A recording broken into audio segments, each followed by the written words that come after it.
வணக்கம் அன்பு நேயர்களே, உங்கள் தமிழின் அன்பான வணக்கங்கள். நலம் நலம் அறிய ஆவல். இன்னைக்கு ஒரு தலைப்பை பற்றி பேச போகின்றோம். இந்த தலைப்பு நம் எல்லோருக்குமே ஒரு விதத்தில் அவசியமான தலைப்பாக கூட இருக்கும்.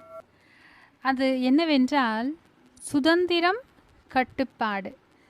இந்த இரண்டிற்கும் உள்ள வித்தியாசத்தை பற்றியும் இவற்றின் அவசியத்தை பற்றியும் நாம் இன்றைக்கு சில கருத்துக்களை பரிமாறிக்கொள்ளப் போகின்றோம். நம்ம எல்லாருக்கும் தெரியும் சுதந்திரம்னா என்ன. நம்ம விருப்பப்பட்டபடி வாழ்க்கை வாழ்வது சுதந்திரம் அப்படின்னு ரொம்ப எளிமையாக நம்ம இதுக்கு ஒரு டெஃபினிஷன் கொடுத்துடலாம்.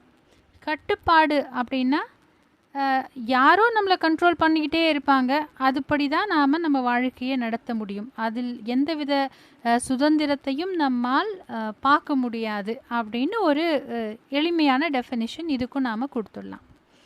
ஆனால் உண்மையில் சுதந்திரம் என்றால் என்ன, அது நம் வாழ்க்கைக்கு அவசியம்தானா, கட்டுப்பாடு என்றால் என்ன, அதன் வாயிலாக நமக்கு என்னென்ன நன்மைகள் ஏற்படக்கூடும் அப்படிங்கிறத பற்றி தான் நாம் இன்றைக்கி சில விவாதங்களையும் சில கருத்துக்களையும் பரிமாறிக்கொள்ளப் போகின்றோம். கட்டுப்பாடு, பொதுவாக கட்டுப்பாடுங்கிற வார்த்தைக்கு என் கண்ணோட்டத்திலே நான் ஒரு டெஃபினிஷன் வச்சுருக்கேன்.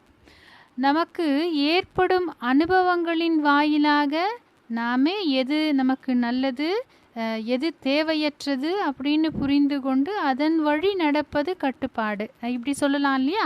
கட்டுப்பாடுக்கு இப்படி ஒரு டெஃபினிஷன் வச்சுப்போம். ஒரு கோட்பாட்டுக்குள் இப்படித்தான் இருக்க வேண்டும் அப்படின்னு சில வரைமுறைகளோடு வாழ்வது தானே கட்டுப்பாடு. சுதந்திரம் என்பதும் கட்டுப்பாடு என்பதும் ரெண்டுமே மிக முக்கியமான விஷயங்கள் மனித வாழ்க்கையிலே. கட்டுப்பாடற்ற சுதந்திரம் நம்மை சரியான பாதைக்கு நிச்சயம் கொண்டு போய் சேர்க்காது.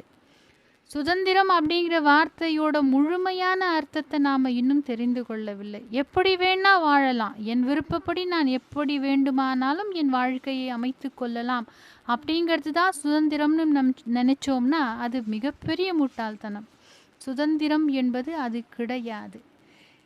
நம்மை சில கோட்பாட்டுக்குள் கட்டுப்படுத்தி கொண்டு நம்மால் பிறருக்கும் நம்மை சார்ந்தவர்களுக்கும் எந்த பாதிப்பும் இல்லாமல் நல்ல விடயங்களை எல்லாம் எடுத்துக்கொண்டு அதன் வாயிலாக வாழ்க்கை வாழ்வதுதான் கட்டுப்பாடுடைய சுதந்திரமான வாழ்க்கை.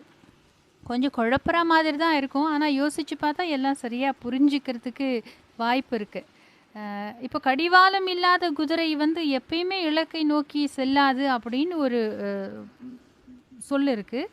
அதை போலத்தான் கட்டுப்பாடு இல்லாத வாழ்க்கை நம்மை வழி தவறி செல்ல அனுமதித்து விடும். அதனால் சுதந்திரம் வேண்டும், சிந்தையிலே சுதந்திரம் வேண்டும், செயலிலும் சுதந்திரம் வேண்டும். ஆனால் நம்மை வீழ்த்தாது விடியலை காட்டும் சுதந்திரம் நம் எல்லோருக்கும் எப்பொழுதுமே வேண்டும்.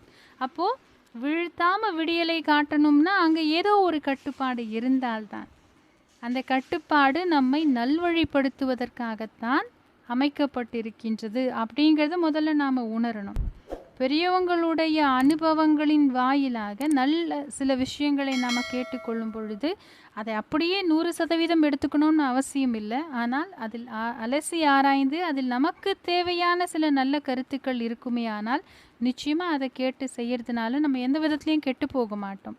நன்மைதான் நிச்சயம் பயக்கும். அதனால் சுதந்திரம், கட்டுப்பாடு இவை இரண்டுமே மனித வாழ்க்கைக்கு மிகவும் அவசியமான ஒன்று என்பதை நாம் எல்லோரும் மனதில் வைத்து கொண்டு கட்டுப்பாடுடைய சுதந்திரத்தை பயன்படுத்தி நம் வாழ்க்கையை அருமையானதாகவும் இனிமையானதாகவும் மகிழ்ச்சியுடையதாகவும் மாற்றிக்கொள்வது நம் கையில்தான் இருக்கின்றது. நன்றி. இந்த தலைப்பு உங்களுக்கு பிடிச்சிருக்கும் நினைக்கிறேன். மீண்டும் ஒரு அழகிய சிந்தனையோடு உங்கள் தமிழ் வாங்க தமிழோடு பேசுவோம்.